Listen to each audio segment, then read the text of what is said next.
first part of the talk will be on core principles of population growth, just to try to introduce to folks who are not coming from a strong background in ecology some of the key issues that are of interest to ecologists interested in population dynamics.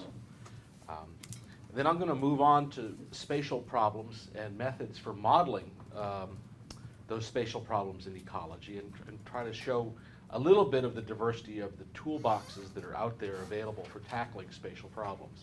And so what socio-environmental issues does any of this connect with? Well, actually a lot.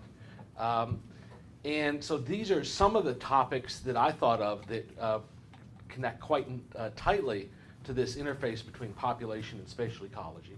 Fisheries, invasive species, which we'll hear more about tomorrow from Dan Simberloff. Biological control, I'll talk a little bit about that today.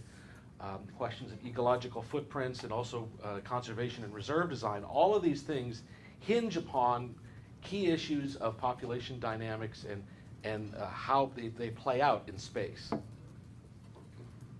So one of the readings that was assigned as a sort of a succinct foundational document is this paper by Berryman, where there was something of a lament that ecology needs to have general rules and principles like in physics, for example.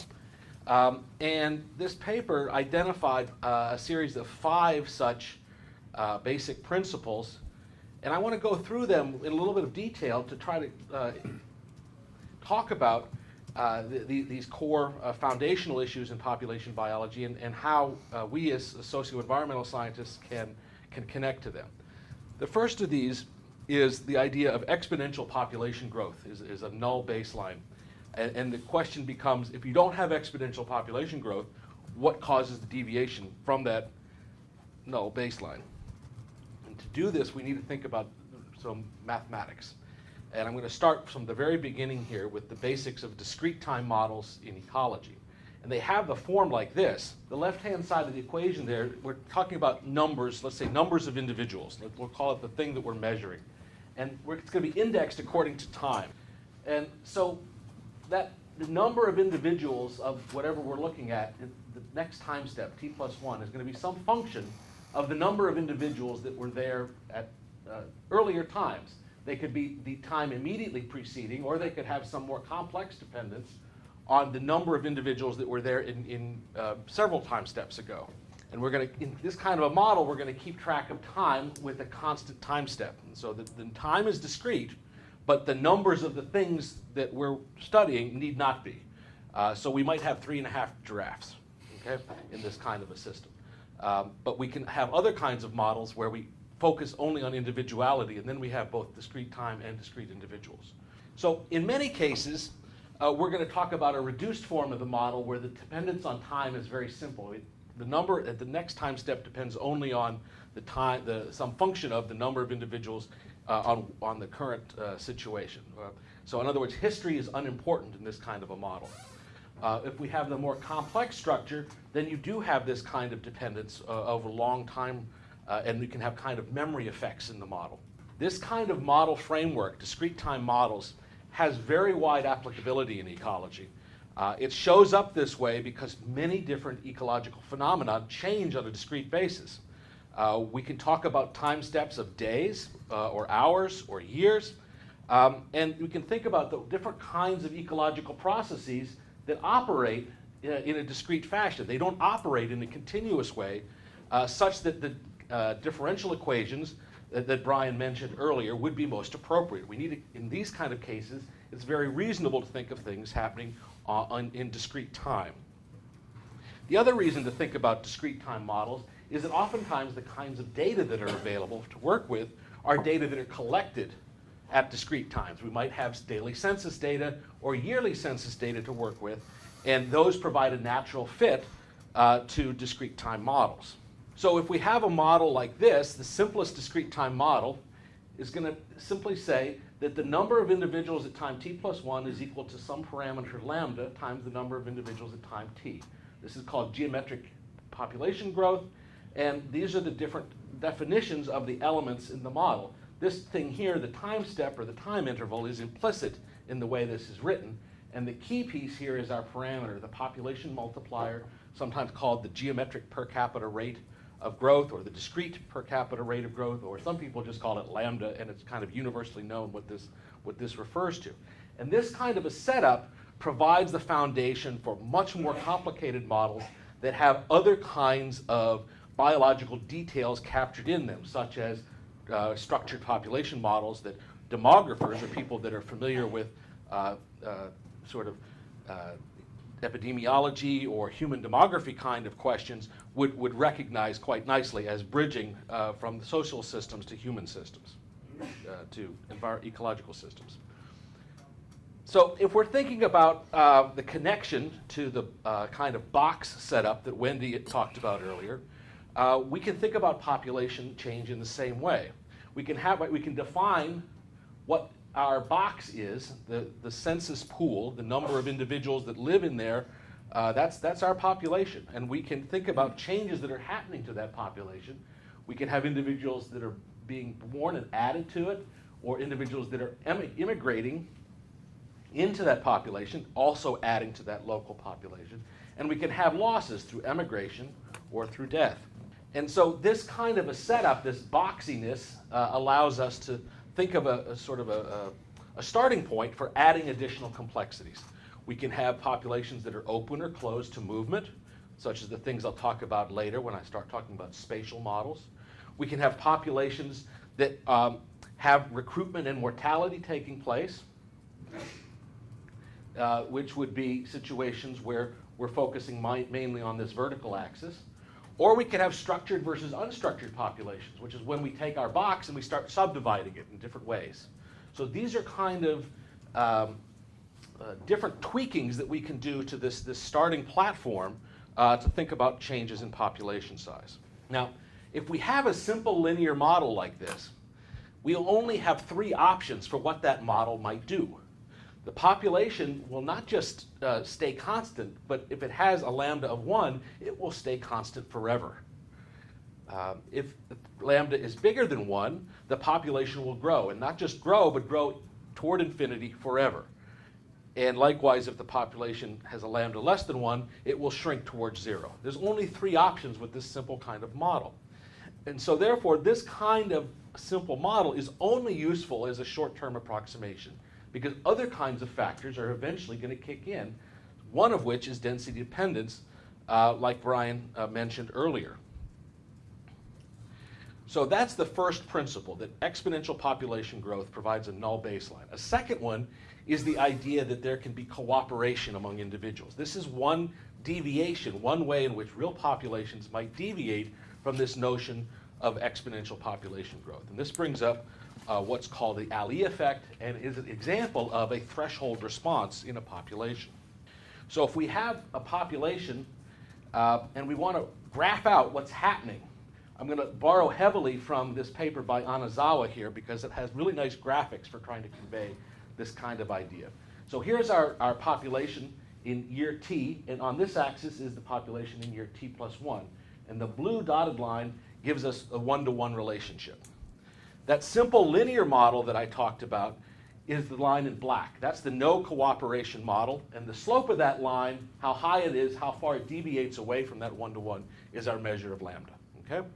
So this is where there's no interaction among the individuals. Everything just multiplies from one year to the next, and there's no effective density in any way. But if we go on, we can have different kinds of cooperation showing up that represent some details about how individuals interact with one another. Here's one example of this. This is one kind of cooperation. And you can see here that it starts to deviate immediately from a linear relationship. And that you get an increase, that the magnitude of the deviation increases as the population size gets bigger and bigger. The deviation away from that one-to-one line gets larger and larger. The same kind of thing can happen under a different model of cooperation, but there's this difference that's quite subtle in some cases, but quite important from the perspective of dynamics. So you still have this idea of a curved shape that is hinging on the notion of individuals cooperating with one another in some way. But there's something different about it. It's here where I've highlighted with this circle. What's going on where I've put this circle where the red curve is crossing the one-to-one line? What does this mean graphically? How do we intuit that? What's going on? There's some kind of critical threshold in population size, which if not attained, is the population unable to replace itself, okay? And so we can think about this crossing point as a key threshold, because below this population density, we're down here in this region, below this threshold A, and if we have a population size below this and we go up, we hit the red curve and we go over to the left on this axis, our population is going to be smaller than where we started. So these different kinds of curves have different names in ecology. They're called Allee effects, and people differentiate them in terms of a weak Allee effect, in which the red curve never crosses that one-to-one line, or a strong Allee effect, in which the red curve does cross and you have that strong thresholding effect that can cause a population to decline if the population is for some reason pushed below that threshold A. Cooperation among individuals has a bigger than one-to-one benefit, okay? And so here are some examples of this kind of an effect. That ecologists call it an Allee effect. It has other terms in other fields. Autocatalysis is one, cooperation is one in social sciences. But the idea is that there's a critical threshold where the dynamics change. This is sometimes called positive density dependence, okay? And the idea is that interactions among individuals of some species are more than additive in their advantage to the further growth of that population. This kind of superadditivity is applicable at the scale of organisms or cells, molecules, and I would argue even groups of people or cultures. The idea is that there is a beneficial consequence of interacting together that leads to a more than linear increase in population, or in whatever your metric is that you're focusing on. But because this is population ecology, the metric is population size. And it's this more than linear benefit from the interaction that leads to this kind of curve that I showed in the previous slide. Ecological mechanisms that can lead to this kind of an effect are really widespread in the world. You can have mutual shading by plants, okay? So if you're in a harsh desert environment, the idea that plants can provide some benefit to their neighbor to help reduce water loss, the more plants you have in an area, the more benefit that there might be from that spatial positioning that would not be possible for a plant that's all by itself in the direct sunlight, okay? So there's a benefit from having the plants interacting with one another to provide that benefit. You can also think of this happening in mutual defense by groups of animals. A good example that I like to use, because you can sort of picture it in your mind, is a herd of musk oxen, okay? If you're in the far north, the herd of musk oxen, the strategy for defending themselves from wolves is to form a circle with their fierce horns pointing out. And they put the little calves in the middle. If you have enough musk oxen, you can form a complete circle and you can protect your calves. If you have two musk oxen, you put them back to back and you can get at them from the side. So it becomes an issue of spatial reinforcement that's possible by virtue of having more than enough individuals to cooperate in some way. The same thing could also be said about the wolves, right? Because they need to have enough individuals working together to bring down the musk oxen. But the issue is cooperation, and that you need some kind of a critical threshold in order to get that very different kind of superadditive response, okay? In the molecular world, you have the same kind of process going on. You can have molecules that facilitate the production of more of their own kind. This is a situation, for example, where proteins can impact RNA synthesis that then influence the rate of more proteins at which they're produced. This is, physically, it's autocatalysis. And so mathematically, we get that nonlinearity. We get a departure from that straight line curve that comes about by virtue of individuals interacting with one another in an effectively cooperative way. Okay? So the third law that Berryman introduced is the idea that competition among individuals can occur, and that in other words, there's too much of a good thing. So even though cooperation might be beneficial under some circumstances, eventually things might get too complicated, too crowded, and that competition among individuals can have negative impacts instead of the simply positive ones. Okay?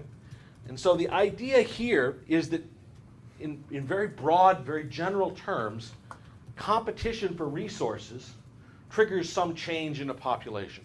So let's think about that in different contexts. So let's think about whether we're, in the first top row of examples, we've got ecological species, okay?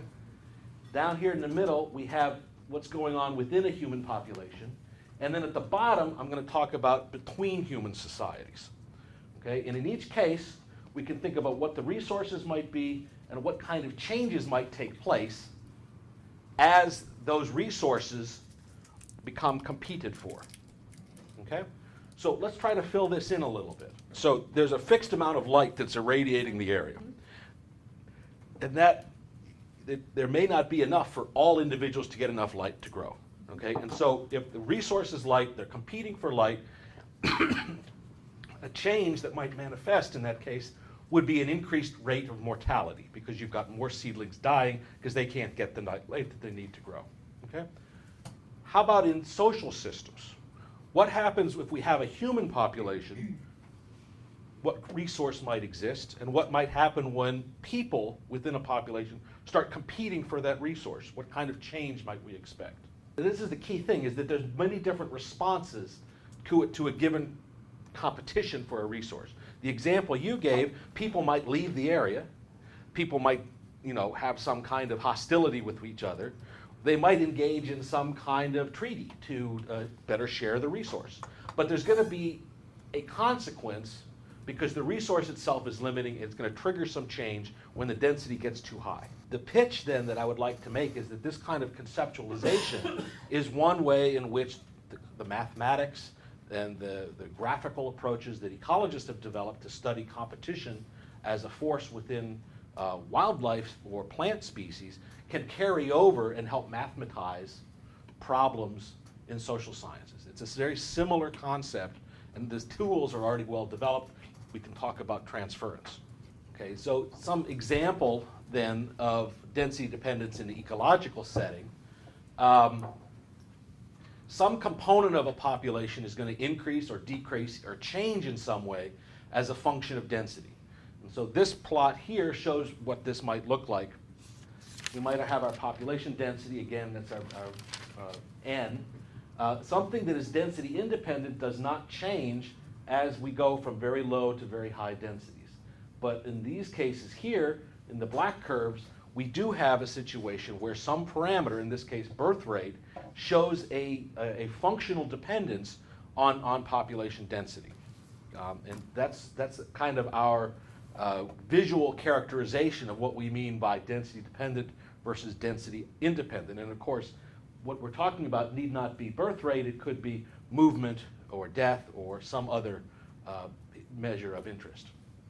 So going back to Anazawa's plots, here's an example of how this might look on our plot of population size at time t versus t plus 1. And here's our one-to-one line.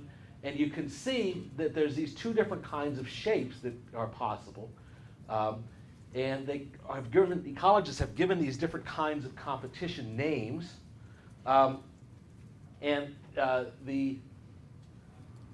curve here that shows this big hump and then comes crashing down is called Scramble Competition. And this other one up here is called Contest Competition. The idea is that these represent different kinds of interactions, different outcomes to the way the competition plays out. In contest competition, the key issue is that there are individual winners and losers. So you can think of a resource that is discrete in some way so that it could, for example, be occupied. It might be, in the case of some cavity nesting woodpecker, the number of cavities in the trees that one pair of birds gets to occupy it, and if you don't have enough cavities, but you have more birds, then the ones that are not in that cavity don't get to reproduce. We might think of, in human systems, it could be wells or some other kind of limiting resource that could provide a structural, spatial organizing principle. The contrast is in scramble competition, where everybody suffers to some extent. It's not like there's a discrete resource which could be obtained and held onto, but by virtue of competing for that limiting resource, nobody gets enough, and as a result, everybody's output, whether it's reproduction or lifetime or some other kinds of measure, suffers as a result of that competition for the resource. Now, we can think of the same kind of plot. Here it is putting the two things together. You've got an Allee effect or no Allee effect together with the two different kinds of competition, and you can see that you could have both positive density dependence down here at low densities and negative density dependence up here at high densities taking place. Graphically, we can think of the response around this one-to-one curve as a guide for helping to understand how changes in density translate into these different impacts on the population. So mathematically, let's think about this, switch back again. If we want to talk about mathematics of density dependence, it's easiest to see if we focus on the transitions, so population ratios. So in this case, we have a ratio of population size at t plus 1 relative to t, and that is our population multiplier lambda. Sometimes it's written e to the r. This is a density independent framework. It's density independent in a mathematics way because we can see that the density n does not appear on the right-hand side. So linguistically, it's density independent because the population growth does not depend in any way on density. Down here is a form in which there is density dependence because there is some function of population density on the right-hand side of that ratio. An example in fisheries literature is the Ricker model. This is the Ricker model for population growth of a fishery stock. It introduces this common concept called a carrying capacity. Parameter now is k. And the ratio of change between time steps is governed not by e to the r, but by e to the r with this term in parenthesis, which governs the limiting effect of increasing density on the population. There's a huge cottage industry that is interested in the mathematics of population dynamics, in part because of the interesting behavior that these kinds of equations can lead to. So, for example, if we take that Ricker equation and we play with the value of r, and we'll just call it slow and fast r, so small and large. If we have a small value of r, then the population size, as population size n, as a function of time t, note that I've changed the axes now, so everything now is playing out as a function of t, time, that if you have a low value of r, the population in this model will increase gradually towards the carrying capacity. But if we have a large value of r, the same equation will give rise to a very different kind of result. In this case, it leads to what are called damped oscillations. The population does not slowly and gradually approach k rather, but it bounces around as it converges on that value.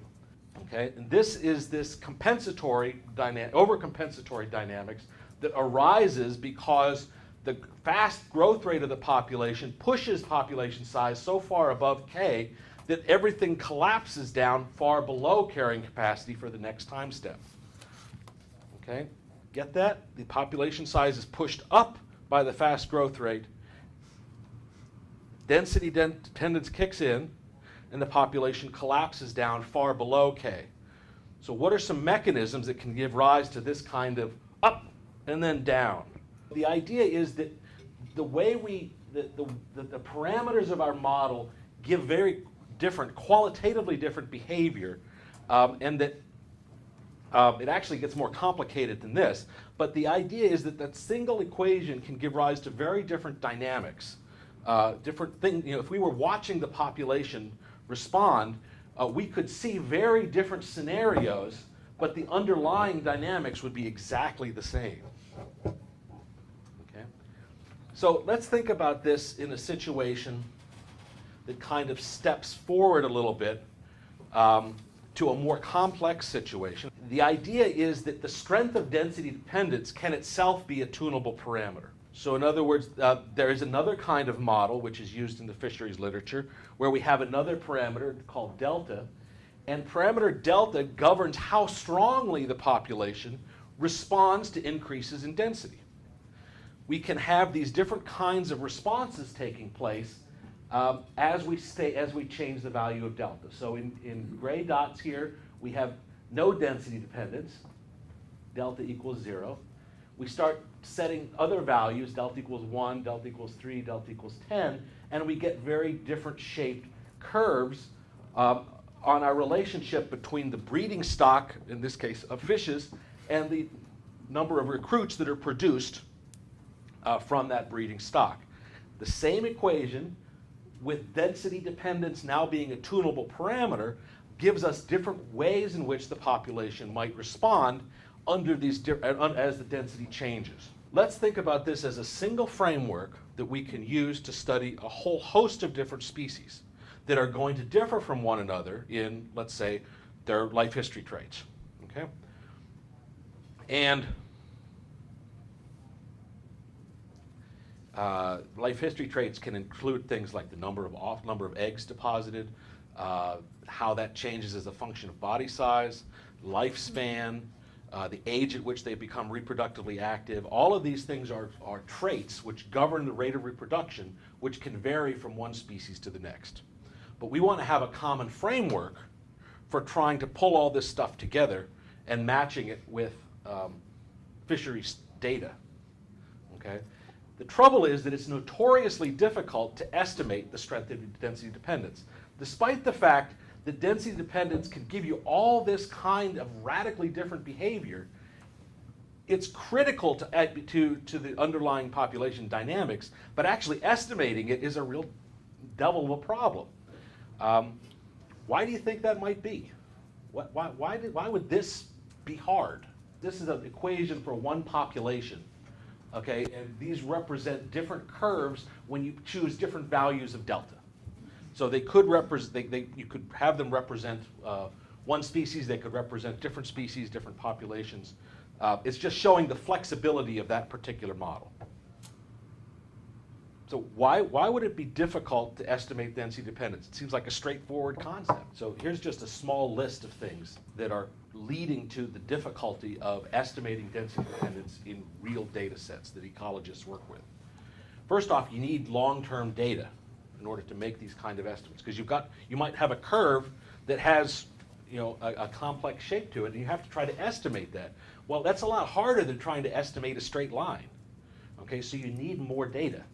And long-term data, especially if you're dealing with something that reproduces annually, is very difficult to come by. And by long-term, we're talking 30, 40, 50 years worth of data. And that's not something you can get during the span of a dissertation, in most cases. The other complication is that you must be able to observe the population's response under conditions of both high and low density. This is a real challenge because in many cases, we don't want the population to go down to low density because bad things happen when that does, like fisheries crash. And so knowing the response under low density might be particularly difficult. And we want to try to avoid that, even though knowing that information would be helpful to us. You brought up the idea that you can have year-to-year variability. Ecologists that are doing the modeling call that stochasticity, that there's some kind of outside forcing factor which is going to add complications to our dynamics. It could, for example, have to do with the timing of an algal bloom relative to the timing that the larvae of the fish have been released. If those things are mismatched, you can have a very bad year for recruitment, but the next year the timing could be spot on and you get a huge boom year in terms of the recruitment of the larvae to a larger size fish. And the other point that you brought up is that this kind of approach totally ignores the ecosystem context. Okay, we're talking in the model, we just have a single population. It's just considered in isolation. We don't have anything going on about its resources, the nutrients, the meteorological conditions that might bear on it. We don't have that kind of information. And so we have all kinds of problems that lead collectively to this problem of estimating density dependence. So one partial solution, this gets to the work that Olaf and I are doing together, is the idea of what are called hierarchical models. And the idea is that if you're struggling with data, sometimes by aggregating the data together, you can get really good information about a question that's related to the one that you're most interested in, but not exactly, because you have to ask the question at a different scale. And so in the case of fisheries assessments, you can think of a hierarchy of organization being out there. And in this case, you have multiple populations of the same species of fish. Okay? The same fish might live in different water basins, for example, but in each case you only have relatively little data. But we can aggregate those data together into a model for the individual species that brings together the information from the different water basins to say something about the level of the individual species. And we can go further than that to say that we've got a bunch of related species that are similar to one another that by virtue of their evolutionary history might be able to respond in a similar way. And so we can add something at another level up here to have a set of species. And as we aggregate data, we become more and more confident, the data set becomes more and more robust in our ability to say things, but it comes at a cost. Because the cost here is the coarseness of the question that we can answer with that aggregated data. We might have relatively little data to ask a particular population level question, but as we go up and up, we're adding data, but we're no longer in a position to answer questions at the level of the population. We can only work at this more coarse scale. And so this is a transition, it's a trade-off, but this idea of aggregating information in a hierarchical way has virtue. Okay? And so, for example, if we build models, statistical models in this case, that are fit hierarchically, we can, for example, take 261 fish populations, aggregate them into 51 species, and then say something about the population dynamics of those 51 species. And you can see here, there's the 51 species are coded by these symbols here. And this axis here is the strength of density dependence, that's that delta parameter. And on this axis is another parameter, alpha, which governs how quickly the population can grow from low densities.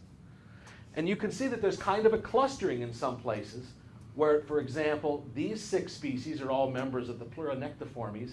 They all have the same kind of response, same kind of underlying parametric structure to their population dynamics. The same is true for the salmon that are up here, that all have these very strongly density-dependent behaviors. And so we're able to say things about populations by virtue of aggregating, we're able to say things about species by virtue of aggregating data across many different populations of that species. And then at the next level, we can say, how do the different orders of species behave with respect to density dependence? And we can see that there's very different response curves here for the stock recruitment dynamics of these 6 different orders. These here have contest competition, whether in some cases it's very strong contest competition or weak, but in these 2 groups, you have strong evidence for scramble competition. We think in this case, in these 2 cases, it's mediated through their competition for spatial resources like the reds, the stream bed egg masses that salmon have. But the idea is that we're aggregating information and being able to say things at these higher levels that might be useful from a management perspective. For example, in this kind of a setup, we have an empirical starting point then for choosing one kind of model as opposed to another, because we know that the evidence for density dependence is going to differ across the different groups. We wouldn't have known that if we had only looked at each population individually. Aggregating the information and then working upwards in a hierarchical way allows us to answer different questions at these different levels of organization. And we can think about that as a resource, an approach that might be useful in other contexts. Okay, and then the last two basic principles that Berryman talks about are interactions with other species, which take us to community ecology, so I'm not going to belabor that today. And then the last one I really like, especially in the context of general laws of ecology. The idea is that limiting factors change in time and space. And what this means is that all of the preceding four principles that we've been focusing on are really context dependent. So, I mean, it's kind of a non sequitur, but I find it interesting that we can talk about these general operational rules, but then recognize that when they play out locally or at specific time points, there's a lot of context dependence to it. And so it's not this, you know, it's not quite the same as saying that you know, the electromagnetic force behaves in different ways depending upon your situation. It's that we don't have that level of generality and applicability that was the goal of this particular article in comparison to the physics, because we have this strong importance of context dependence.